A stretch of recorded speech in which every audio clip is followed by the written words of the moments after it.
Mis hermanos amados, buenos días a todos. Que el Señor bendiga este precioso día en el que el Señor ha creado para que nosotros disfrutemos de separarlo con respecto al resto de días y lo honremos y hagamos lo que estamos haciendo en este lugar. Gracias al Señor por las preciosas canciones que hemos cantado y gracias, Ale, por dirigirnos en adoración al Señor. En esta mañana he estado, después de todo un tiempo doctrinal y de hablar de los distintivos y de la doctrina y de todo lo que hemos hablado, he tomado la decisión de poder predicar para nosotros en esta mañana un texto que quizás siempre tiene doctrina, pero más que doctrina, tengo la intención deliberada de querer animarte y de querer mostrarte las preciosas promesas de Cristo Jesús para nosotros. Sé que estamos aquí de diferentes contextos y en diferentes realidades. Algunos quizá venimos de estar sirviendo al Señor, de tener iglesias locales y aún vivir en medio de pruebas difíciles en las iglesias locales. Otros quizá de salir de iglesias locales.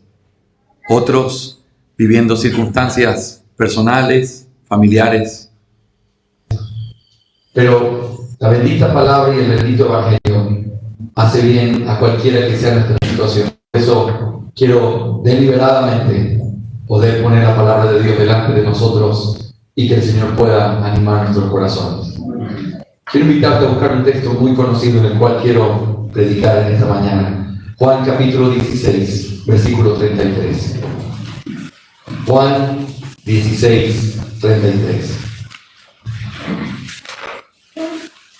La palabra del Señor dice en Juan 16, 33. Estas cosas os he hablado para que en mí tengáis paz. En el mundo tenéis tribulación, pero confiad, yo he vencido al mundo. Vamos a orar en esta mañana. Señor, gracias por darnos la dicha de estar vivos, de que nuestros ojos se abran en este día, en este lugar tan bonito, rodeado de tu creación, para parar de nuestras obras, de nuestras preocupaciones cotidianas, aún de nuestro trabajo ministerial y de los proyectos, para poder levantar nuestros ojos al cielo y agradecerte por todos tus beneficios. Señor, en esta mañana nos acercamos a este texto tan conocido que ha servido de ánimo tantas veces en nuestras vidas. Seguramente más de uno lo tiene de memoria en su corazón. Pero te pido, Señor, que nos permitas verte a través de este texto. Que nuestros corazones sean reconfortados, animados, enseñados, exhortados. Dejamos este tiempo en tus manos. En el nombre de Jesús. Amén. Hace unos años tuve la oportunidad de leer una ilustración que me resultó no solamente chocante al alma en el buen sentido, que abrió mis ojos, sino que pienso que es una preciosa manera de empezar lo que quiero compartir con ustedes en esta mañana. En esa ilustración se hablaba de una cierta iglesia donde el pastor le dice a los miembros: hermanos, el día miércoles vamos a tener un culto de oración. Pero vamos a hacer algo, vamos a aprovechar y hacer un culto evangelístico también. Así que los miembros de la iglesia se propusieron invitar a las personas para poder estar en esta reunión de oración y culto evangelístico al mismo tiempo. Y llegó el gran día. Y entonces el pastor comenzó a decir lo siguiente: ven a Cristo y todos tus problemas económicos se van a resolver. Ven a Cristo y vas a ver cómo tu vida familiar se resuelve para siempre. Ven a Cristo y todos los problemas emocionales o económicos, todo se resuelve. En Él tenemos todo lo que necesitamos. Después de que terminó esa parte evangelística, entonces dijo: ahora vamos a empezar el culto de oración. Hermanos, ¿alguien tiene alguna petición de oración? Me refiero a los hermanos que son parte de nuestra iglesia. Entonces ahí atrás alguien levantó la mano y dijo: pastor, por favor sigan orando por mi hija. Sigue en el hospital tratando de recuperarse de la situación grave en la que está.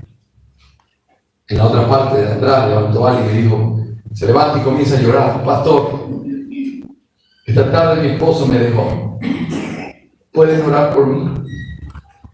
Y después otro levantó la mano acá y dijo, pastor, sigo en la lucha tratando de ser un buen papá, pero mi hija adolescente, rebelde, tiene su corazón endurecido.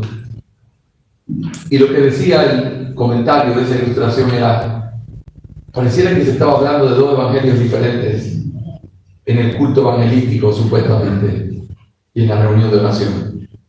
Se invita a los que tienen que venir a Cristo a algo que los que ya están en Cristo no tienen. Ven y ten prosperidad. Ven y la vida se te va a arreglar. Ven y todo va a ser perfecto. Y los que ya estaban allí anclados en Cristo, amándole con el corazón, tienen todo menos una vida perfecta. Tienen aflicciones, dolores, tristezas, luchas en sus casas, conflictos en sus matrimonios, decepciones de personas que amaban, en las que confiaron, y todo eso es parte de lo que está allí, y pareciera que no calza lo uno con lo otro, y esa es la triste realidad de lo que nosotros vivimos en medio de esta cultura evangélica. Tenemos una expectativa incorrecta de lo que realmente el Evangelio promete. ¿Qué es lo que el Evangelio promete en realidad? ¿Qué es aquello en lo que nuestra vida puede ser anclada y en lo que puede alcanzar? Y en esta mañana no pretendo decirte absolutamente nada nuevo. Yo solo quiero recordarte cuál es la verdadera expectativa que debemos tener en nuestra vida cristiana y cómo deberíamos nosotros levantar nuestros ojos al cielo y recordar las preciosísimas palabras en las que meditamos en esta mañana y en donde voy a predicar. En el mundo tendréis aflicción, pero confiad, yo he vencido al mundo. Quiero que me permitas tomar las preciosas palabras del Señor Jesús en tres encabezados principales en los que toda esta frase que les da a sus discípulos puede ser encontrada y entendida. En primer lugar, vamos a hablar de una afirmación directa. ¿Y cuál es esa afirmación directa? En el texto dice, en el mundo tendréis aflicción, sin rodeos, sin dudas, así de claro. Ese es nuestro primer punto, una afirmación directa. Pero en segundo lugar, con lo que el texto comienza es con una provisión necesaria, Estas cosas os he hablado para que en mí tengáis paz. Sí, hay aflicción, pero Él ha hecho una provisión necesaria para su pueblo. Y finalmente vamos a ver, en tercer lugar, la última parte de este texto, en donde hay un llamado solemne. ¿Y cuál es ese llamado? Pero confiad, yo he vencido al mundo. Así que acompáñenme a considerar esta afirmación directa, esta provisión necesaria y este llamado solemne. Y yo anhelo con todo mi corazón que el Señor traiga gozo, paz, alegría, regocijo a nuestras almas al recordar el precioso Evangelio en el que hemos creído. En primer lugar, consideremos una afirmación directa. El texto dice, en el mundo tendréis aflicción. En la versión que leí dice, en el mundo tenéis tribulación. El Señor declara que la tribulación, de una manera clara, tajante, sin dudas, es una realidad de la vida del creyente. Cualquier expectativa de una vida de paz, de tranquilidad, sin persecución, sin conflictos, sin luchas, no es la verdadera promesa del Evangelio. ¿Cuántas veces nosotros estamos atribulados en el alma pensando, yo creo que Dios no me ama, yo creo que Dios me ha desamparado, yo creo que no soy cristiano, yo creo que su gracia se apartó de mí? Cuando está en medio de la tribulación, es necesario recordar esta afirmación directa. Si hay aflicción, eso no es muestra de que Él no está cerca. Si hay aflicción y tristeza y dolor en tu alma, no significa que Él te desamparó. Es parte de esta afirmación directa de la que nosotros tenemos que tener una expectativa adecuada. En el mundo tendréis aflicción. Hermanos, ¿pero qué es la aflicción o la tribulación? Esta palabra aflicción puede ser traducida o vista como ese problema que inflige angustia, opresión, aflicción, tribulación. Otro diccionario dice, esta palabra se refiere a esa angustia en el alma que es provocada por circunstancias externas. Este tipo de angustia o de tribulación se refiere a todo aquello que pudiera traer falta de tranquilidad o aflicción a tu corazón, especialmente por aquellos factores externos. Y muchas veces en el Nuevo Testamento esta aflicción está conectada con la persecución que los cristianos vivirían por causa de querer vivir con fidelidad la fe que habían recibido. El Señor, ¿cuántas veces habló de que ellos iban a sufrir persecución? De que por causa de la verdad iban a tener que vivir de una manera en la que simplemente la verdad iba a ser puesta en juego y ellos tenían que mantenerse firmes con sus ojos puestos en el Señor y en la esperanza que viene en esas palabras. Hermanos, ¿qué deberíamos pensar nosotros de la tribulación?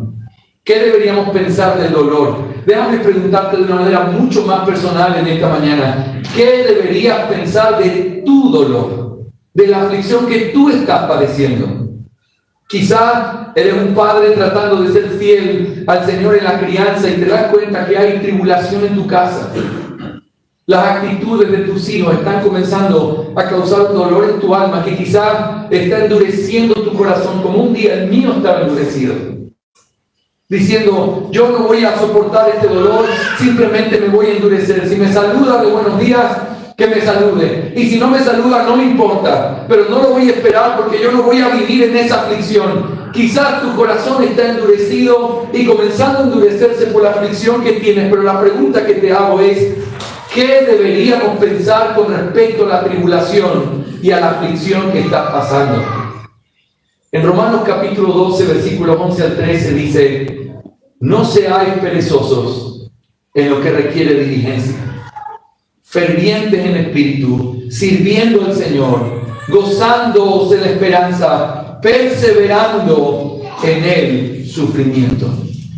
¿Por qué Pablo habla así? Yo entiendo no ser perezoso en lo que requiere diligencia. Yo entiendo tener un espíritu ferviente, servir al Señor, gozarme en la esperanza. Pero ¿por qué incluye la idea de perseverar en el sufrimiento?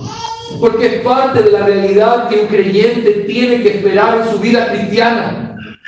Hermanos, el principio de perseverar es parte de la expectativa real de lo que nosotros vamos a recibir en esta vida como creyentes. Y el Nuevo Testamento nos recuerda esto constantemente. Por el tiempo, quizás voy a citar el texto y voy a dar unos minutitos para leerlo, pero si estás tomando nota, quiero que pienses en Mateo 5, versículos 10 al 12, en donde el Señor Jesús nos enseñó esto. Bienaventurados aquellos que han sido perseguidos por causa de la justicia, pues de ellos es el reino de los cielos. Bienaventurados seréis cuando os insulten y persigan y digan todo género de mal contra vosotros falsamente por causa de mí. Regocijaos y alegraos, porque vuestra recompensa en los cielos es grande, porque así persiguieron a los profetas que fueron antes que vosotros. Hermanos, la realidad de un creyente fiel en el mundo es persecución. Si bien hoy disfrutamos de una verdadera libertad en nuestros países, hay ciertos tipos de persecución que tenemos que sufrir. Gente que no está dispuesto a escuchar la sana doctrina. Quizás la gente a la que tú llamaste familia y amigos a través de toda tu vida. Y cuando abrazaste las doctrinas de la gracia, dejaron de ser tu familia y tus amigos. Y comienzan a sufrir, ni siquiera podríamos llamar una persecución, pero sí el dolor y la tristeza de tener que separarte de la gente que amaste por causa de la verdad. Y uno dice, debe ser que estoy mal, debe ser que algo no está funcionando bien. No se supone que esto debería traer tranquilidad, gozo, paz, cero conflicto. Hermanos, la certeza de la tribulación es lo más cierto que tenemos en el Nuevo Testamento. Sufrir y pasar persecución, llorar en momentos de aflicción, es parte de lo que el Señor afirmó que sería nuestra realidad en el Nuevo Testamento. También nosotros encontramos, por ejemplo, en la carta de Pedro que hemos estado revisando constantemente en esta semana. En la primera carta de Pedro, capítulo 5, versículos 19 al 11, dice: pero resistidle firmes en la fe, sabiendo que las mismas experiencias de sufrimiento se van cumpliendo en vuestros hermanos en todo el mundo, y después que hayáis sufrido un poco de tiempo, el Dios de toda gracia, que os llamó a su gloria eterna en Cristo, Él mismo os perfeccionará, afirmará, fortalecerá y establecerá. A Él sea el dominio por los siglos de los siglos. Amén. Hermanos, Pedro dice que nadie se sorprenda por el sufrimiento, que nadie se sorprenda por lo que tiene que padecer, porque estas mismas cosas que ustedes pasan, las pasan sus hermanos en todo el mundo. Y esta es una realidad en ese contexto de persecución, ciertamente, pero es una realidad que tiene que ver con todo el sufrimiento que vivimos. ¿Saben qué es increíble cuando uno se reúne con hermanos de otros países en un contexto como este? Comienzas a hablar y te das cuenta que tu historia es muy parecida a la de alguien más. Y alguien piensa: yo pensé que era el único que estaba sufriendo eso. Y cuando te das cuenta que hay otros que están sufriendo lo mismo, estas palabras toman un tono tan poderoso. No es que nosotros somos el problema. No es que mi contexto es el problema. No es que lo que estoy viviendo, que hay algo mal conmigo. Esto es parte de esa certeza que el Señor nos dio. En el mundo tendréis aflicción. Mis hermanos, ¿qué podríamos decir de textos como todo el libro de Apocalipsis? ¿Por qué está puesto ese libro allí? Hablamos brevemente ayer o antes de ayer sobre este tema, pensando en cómo se debería interpretar un libro donde tienes cristianos muriendo, que sus cuerpos quedan en la calle, que los mismos cristianos nos miran, se sienten impotentes. Se supone que servimos al Dios verdadero, se supone que nuestra fe es la certeza más grande que este mundo tiene, y ni siquiera podemos enterrar a nuestros muertos. Ni siquiera podemos tener una sepultura correcta para ellos que amaron al Señor y que fueron fieles. Ese sentido quizá de impotencia, de dolor, de tristeza, tiene que ser refrescado cuando se levantan los ojos al cielo y en esa visión gloriosa, lo que nosotros ya recordamos en estos días. Esos que tú ves aquí menospreciados están siendo recibidos allá como se reciben los héroes que vienen de la guerra y reciben coronas, y su muerte y su llegada no pasa desapercibida. Son recibidos por el Rey de Reyes. ¿Por qué tiene que hablar de cosas así un libro de la Biblia? Porque el sufrimiento es la realidad más básica en la que podemos encontrar un punto de conexión. Ellos quizás no pudiendo enterrar a sus muertos, quizás tú sufriendo dolores en medio de la iglesia donde estás, en medio de tu propia familia, con tu propio esposo o esposa. El sufrimiento es una realidad que el Señor nos mandó a tener que tomarlo. Pero quiero decirte algo más antes de ir a nuestro segundo encabezado en esta mañana. La tribulación no es simplemente una realidad que tenemos que mirarla y decir, bueno, es lo que nos va a tocar. Así que tenemos que mirarlo desde una perspectiva quizás hasta pesimista. Bueno, y sufrir es la realidad del cristiano. No.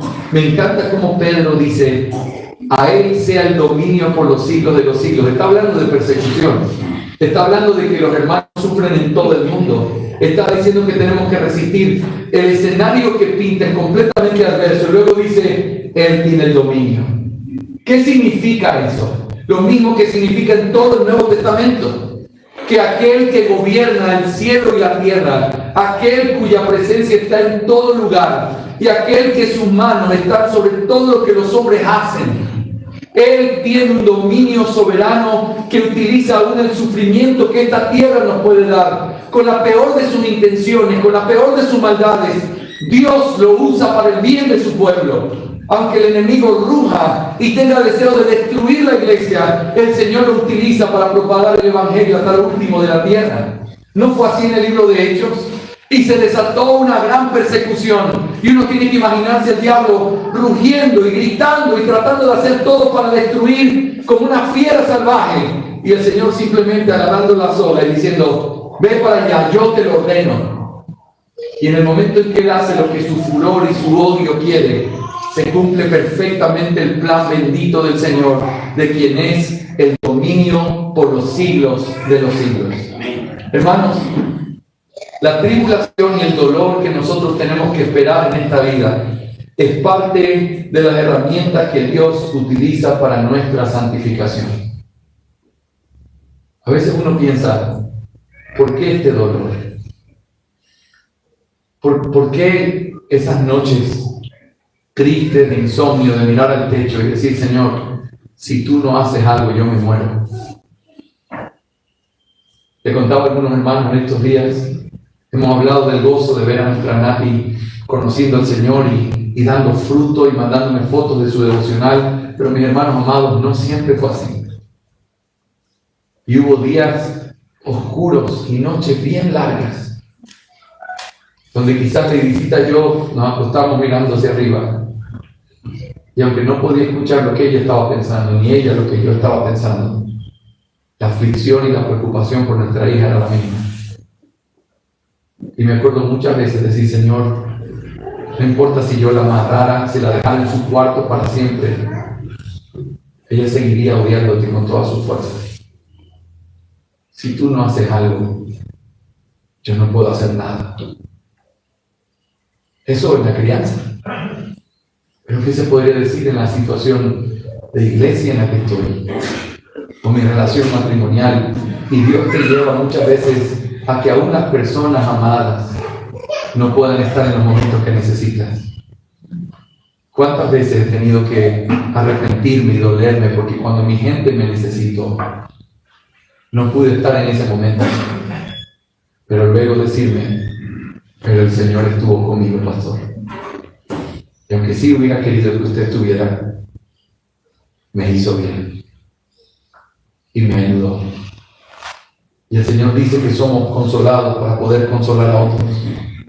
Que los golpes que recibimos son para fortalecer lo que nosotros mañana vamos a poder sostener en otros. Mi hermano, esa realidad de aflicción en la que vivimos, esa realidad en la que tenemos que esperar en esta vida, no es simplemente una realidad en la que decimos, el mundo es así y ¿qué se le va a hacer? Nosotros lo esperamos sabiendo, así como dice el catecismo, ¿qué es la providencia? El catecismo ortodoxo responde, es el cuidado paternal que Dios tiene de todo lo que Él creó y todo lo usa para la gloria de su nombre y el bien de su iglesia. Después del capítulo 5 de nuestra confesión de fe, que trata con este misterio de la providencia, que Dios gobierna todo, aunque Él no es culpable de pecado, que Dios gobierna todo, pero que Él permite que las causas secundarias se muevan libres. Después de todo eso termina diciendo, y todo Dios lo usa para la gloria de su nombre y para el bien de su iglesia. Qué consuelo tan glorioso para nosotros en medio de las aflicciones que tienes que esperarlas, sabiendo que ese precioso cincel y ese martillo no dan un solo golpe de más. Y aunque a veces pareciera que está demasiado, lo que Él está haciendo es forjando, haciendo, puliendo y santificando esa vida preciosa que está moldeando en la tuya y en la mía. Hermanos, en el mundo tendremos aflicción. En segundo lugar, nuestro texto no solamente hace esta aclaración muy directa, sino que tiene una provisión necesaria. El texto comienza con palabras que nos obligan a tener que ir al contexto. Mira nuestro pasaje, dice, estas cosas os he hablado para que en mí tengáis paz. Estas cosas os he hablado. Si alguien quiere seriamente mirar este texto, tiene que mirar qué cosa, Señor, qué es lo que acabas de decir. Y eso nos lleva a tener que mirar el contexto de todo este pasaje. Y quiero que me puedas escuchar con mucha atención para poder mirar la importancia de esta frase, que si no miramos el contexto y si no lo entendemos en el contexto, podríamos perder la oportunidad de mirar el consuelo que hay en esta provisión necesaria. Hermanos, la estructura del Evangelio de Juan está conectada por discursos, los cuales son a veces públicos o a veces son discursos privados. En el capítulo 13 de Juan, que es el contexto de nuestro pasaje, el Señor comienza un discurso privado a sus discípulos con el propósito de consolarles y darles esperanza porque la hora de su muerte se acercaba. ¿Te acuerdas? Este discurso privado va del capítulo 13 hasta el 16. Y recuerda que en el 17 está el registro glorioso de esa oración sacerdotal del Señor hablando con su Padre. Los capítulos 18 y 19 son el registro del arresto, el juicio y la crucifixión del Señor. El capítulo 20 es la resurrección. Y el capítulo 20 y 21 son cuando el Señor comisiona ya como el Cristo resucitado a su pueblo. Así que lo que estamos tratando son las últimas palabras o el último discurso del Señor antes de que comience lo que se conoce comúnmente como la semana de su pasión, en donde Él va a ser arrestado, juzgado, crucificado y va a resucitar. Son las últimas palabras.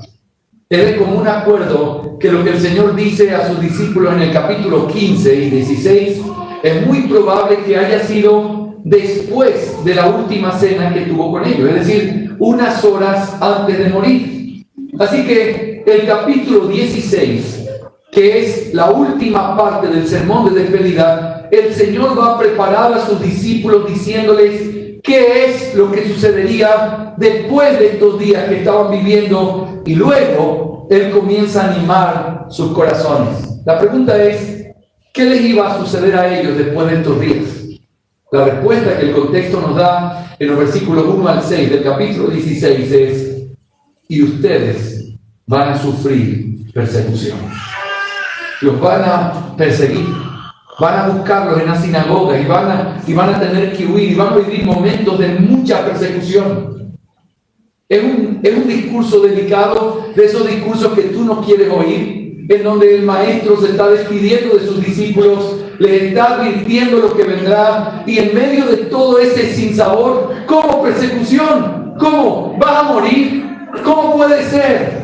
El Señor entonces anima el corazón de ellos en el resto del capítulo 16 a través de 5 cosas preciosas, de las cuales una de ellas es lo que nosotros estamos estudiando. En el mundo tendréis aflicción, pero confiad, yo he vencido al mundo. Pero eso es solo una de las otras 4 cosas que encontramos en todo ese contexto. En los versículos 7 al 15 del capítulo 16, el Señor habla de la preciosa esperanza del Consolador. Ya hemos hablado de eso en algunas de las enseñanzas anteriores, pero qué bien nos hace recordar lo que esto significa. ¿Cómo puede ser que el Señor diga, yo me voy, yo me tengo que ir y les conviene que me vaya, pero va a venir el Consolador, ese que les va a recordar y les va a repetir las cosas que yo les he enseñado, ese que, y uno tiene que decir, sabiendo el futuro de ese pasaje, gloria al Señor, porque en muchas partes dice, y ellos entonces se acordaron de lo que les dijo, y ellos entonces entendieron lo que les dijo, y uno dice, gloria al Señor, al bendito Espíritu, porque estaba consolando en medio de la tribulación. El hecho de ponerle el dulce recuerdo de las palabras, y como si se hubieran abierto sus ojos diciendo, eso es a lo que se refería. Y quizás en medio de lágrimas, recordar con alegría que las palabras eran absolutamente ciertas.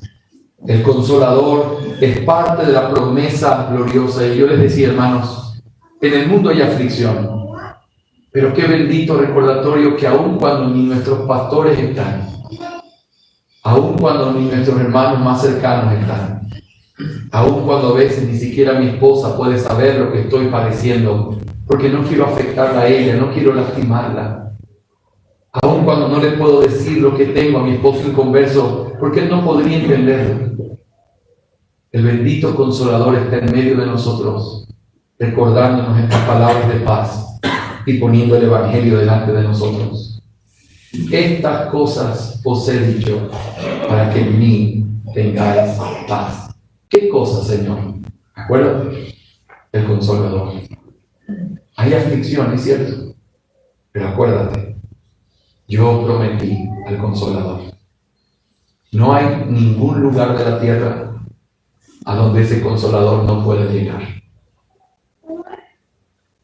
No hay ningún lugar de la tierra donde Él no pueda abrazarnos tiernamente y recordarnos que en realidad nunca estamos solos.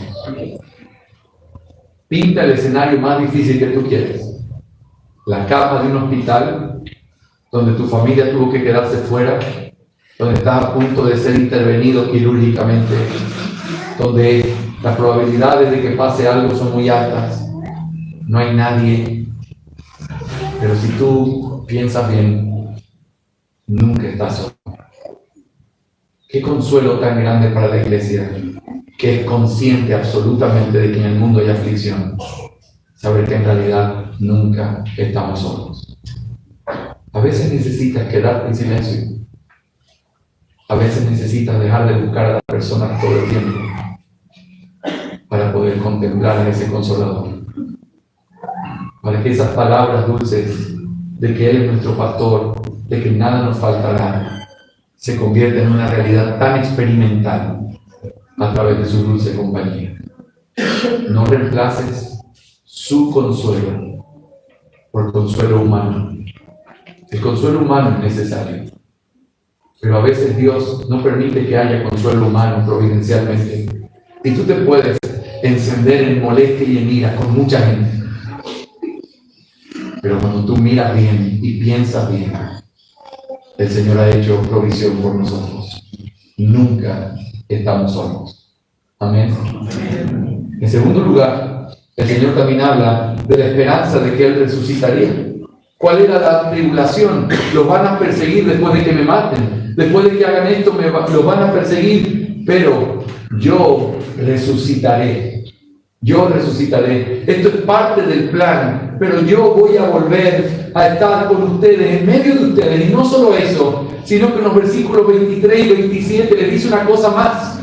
Y yo voy a responder sus peticiones, porque ustedes me ven hoy aquí. Pero es necesario que yo muera para poder ascender a los cielos, sentarme en el trono de esa justicia perfecta, de esa gloria perfecta, en ese lugar exaltado, para como un mediador que ha recibido toda autoridad y todo poder sobre el cielo y la tierra, poder escuchar sus clamores y responder a sus oraciones cuando ustedes me llamen. Qué glorioso es recordar que hay un Cristo bendito que está sentado en el trono, el cual intercede por su pueblo. Estuve en estos días anteriores, les he contado, en París, y apenas llegué de París, el viernes tuve una charla en una librería cristiana que se llama CDC en Quito. Y mientras hablaba, me tocó hablar sobre el libro El hombre como sacerdote en el hogar. Es un libro que realmente amo muchísimo y ha sido de gran provecho para mi alma.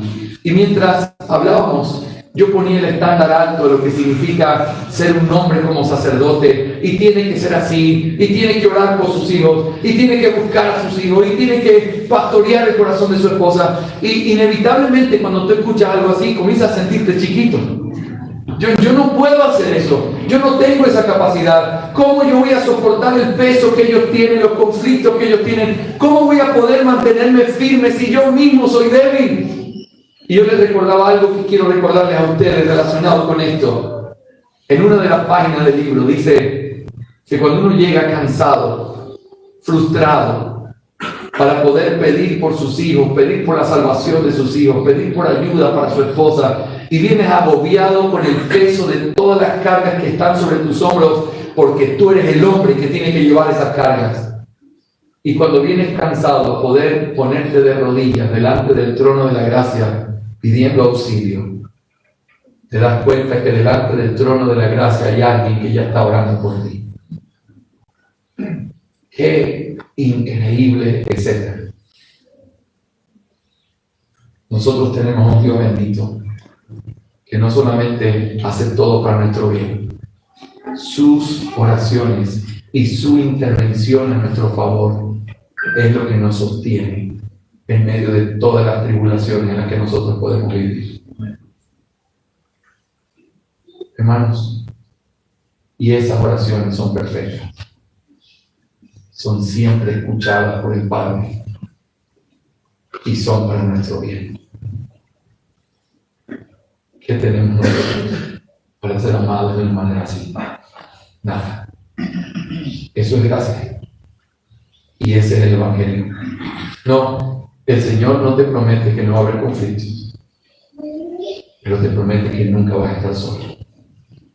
Y te promete que cuando sientas que tus fuerzas se terminan, si tan solo pones un poquito de colirio en tus ojos y miras hacia arriba, te vas a dar cuenta que hay alguien intercediendo para que tus fuerzas no decaigan, así como lo por Pedro. El diablo te ha pedido, pero yo pido que tus fuerzas no decaigan. Hermanos, en el mundo hay aflicción, pero estas cosas que el Señor nos ha dado, nos las dio para que nosotros verdaderamente podamos tener en Él paz. ¿Y qué significa paz? Porque es parte de la frase con la que empieza este texto. Hermanos, la voluntad de Dios es que sus hijos tengan paz. Piénsalo conmigo por un momento. Hablemos de algo tan práctico como esto, la seguridad de salvación. Escúchame bien, hay creyentes verdaderos que no disfrutan de ese gozo de la seguridad de salvación. Siguen siendo creyentes, pero viven quizás en una posición en sus almas en donde están luchando con respecto a eso, en donde están peleando sobre la certeza de su salvación. La Biblia enseña, y nuestra confesión de fe lo recoge de una manera tan preciosa. Es la voluntad de Dios que el pueblo de Dios tenga seguridad de su salvación y tenga paz. ¿Sabes por qué? Porque esa es la manera en la que Él quiere que su pueblo viva. En el mundo hay aflicción, pero tienes que saber, yo te amo, mi amor por ti es firme, no tambalea, no se termina, no se acaba.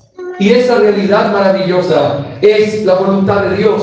Quiero que sepan. ¿Cuántas veces en el Nuevo Testamento encontramos esa expresión? Para que sepan, para que sepan. Muchas veces lo que tenemos que saber es cuál es su voluntad. Para que sepan cuál es su voluntad, para que sepan qué es lo que quiere de ustedes, pero muchas otras veces para que sepan que tienen vida eterna, para que sepan que yo los amo, para que sepan que la certeza es firme sobre la roca de Cristo Jesús. Por lo tanto, el tener paz es la voluntad de Dios para la vida de un creyente. Y esto es parte de lo que el Señor dice, y me encanta saber esto. En el mundo van a tener aflicción, hermanos. En el mundo hay aflicción, pero lo que les he dicho, dice el Señor, es para que en mí tengan paz. En otras palabras, eso es lo que Él quiere de nosotros en medio de esta realidad en la que nosotros estamos. Él quiere nuestra paz. Y no es algo que llama nuestra atención, porque ciertamente un niño nos es nacido, un hijo nos fue dado. La soberanía reposaba sobre sus hombros y llamarán su nombre admirable, consejero, Dios fuerte, Padre eterno, príncipe de paz. Ese es su nombre. Eso es lo que Él vino a hacer. Pablo dice que Él mismo es nuestra paz, quien de dos pueblos hizo solo uno, derribando la pared intermedia. Pablo dice en Romanos 5, por tanto, habiendo sido justificados por la fe, tenemos ¿qué cosa? Paz para con Dios. Y el Señor sigue pregonando paz y sigue dándote la paz, porque si tú tienes paz, no importa qué tan difícil sea la aflicción, estoy bien con mi Dios. Estoy en paz con mi Dios. Yo sé que aunque no entienda todos los detalles, yo sé quién está detrás de esto. Y sé que lo que hace, lo hace por mi bien. Hemos visto dos cosas en esta mañana. Hemos visto una afirmación directa: en el mundo tendréis aflicción.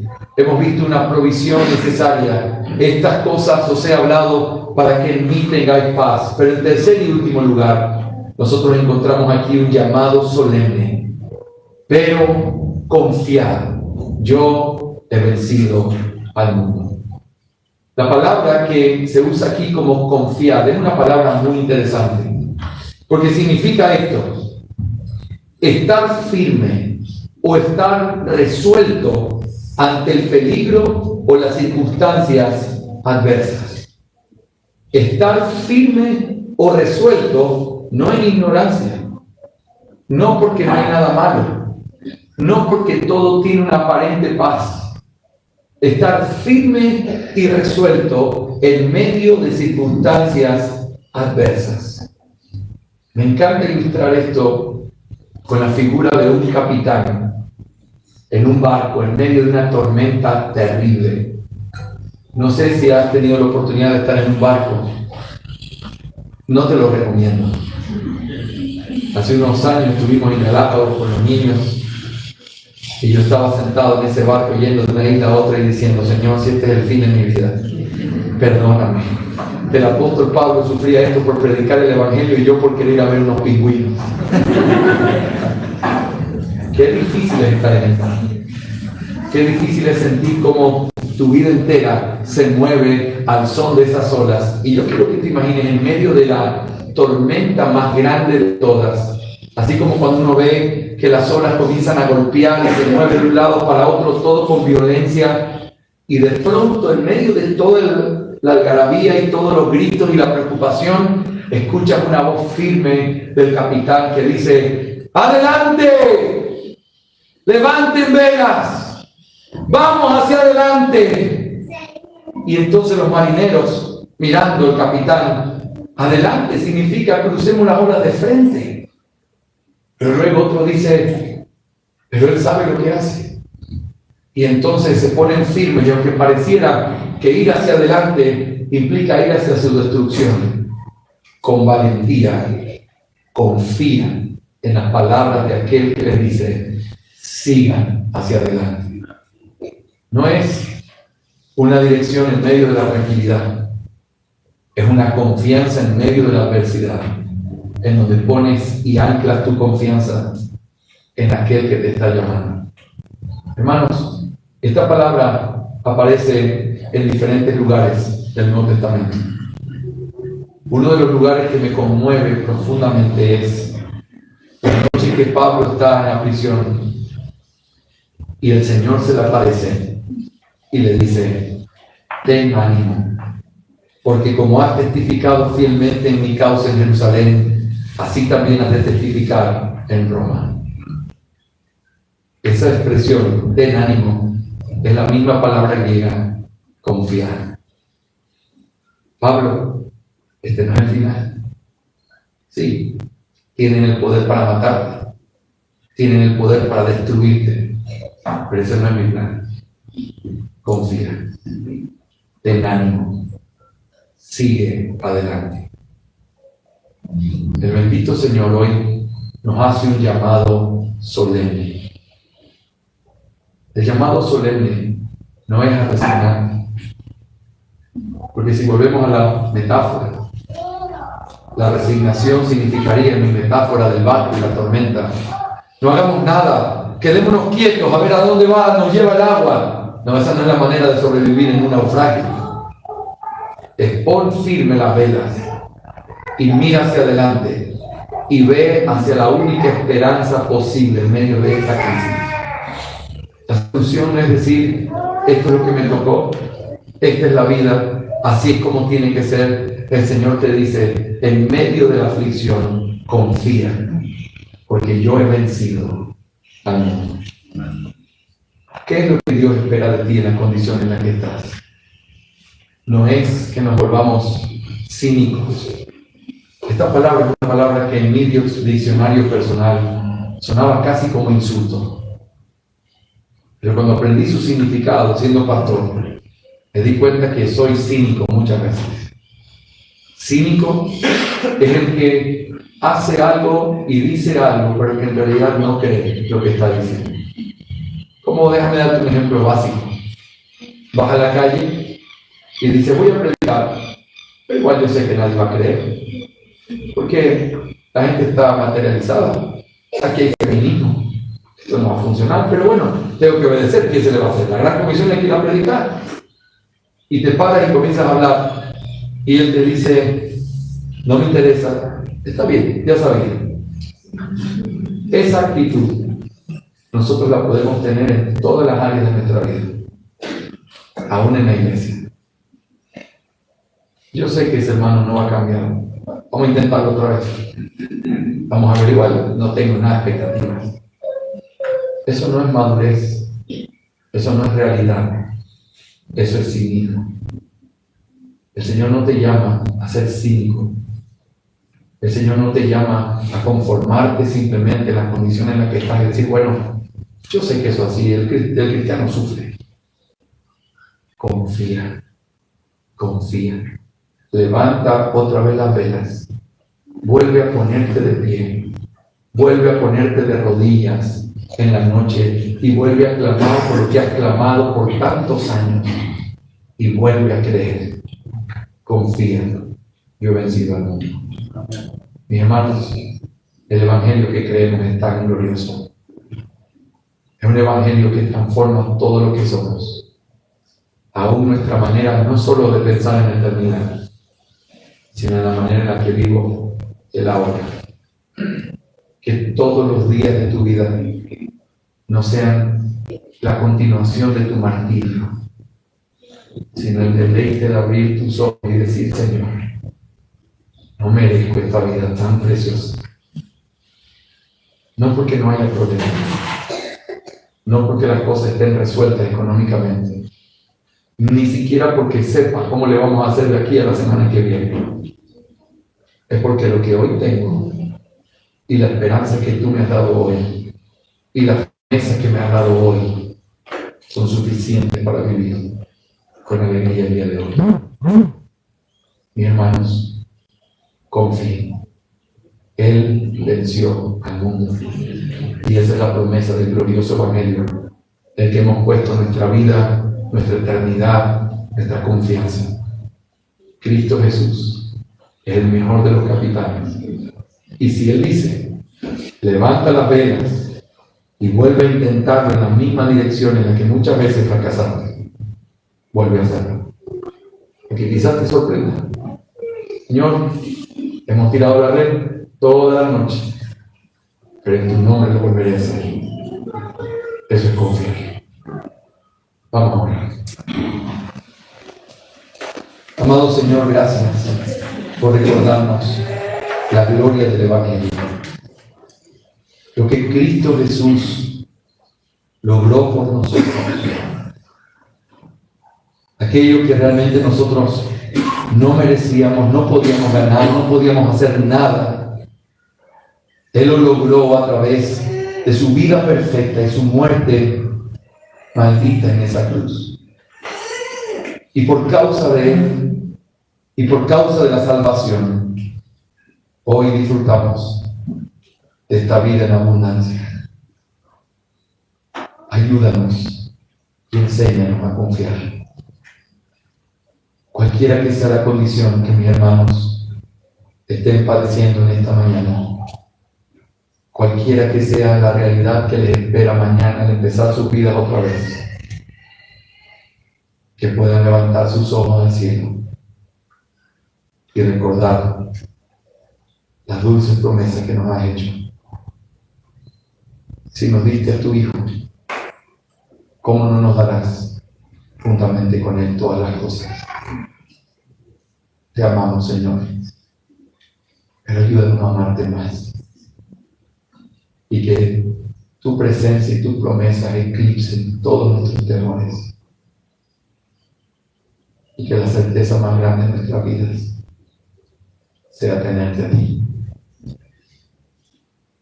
Tu palabra traiga mucho fruto en la vida de tu pueblo. En el nombre de Jesús.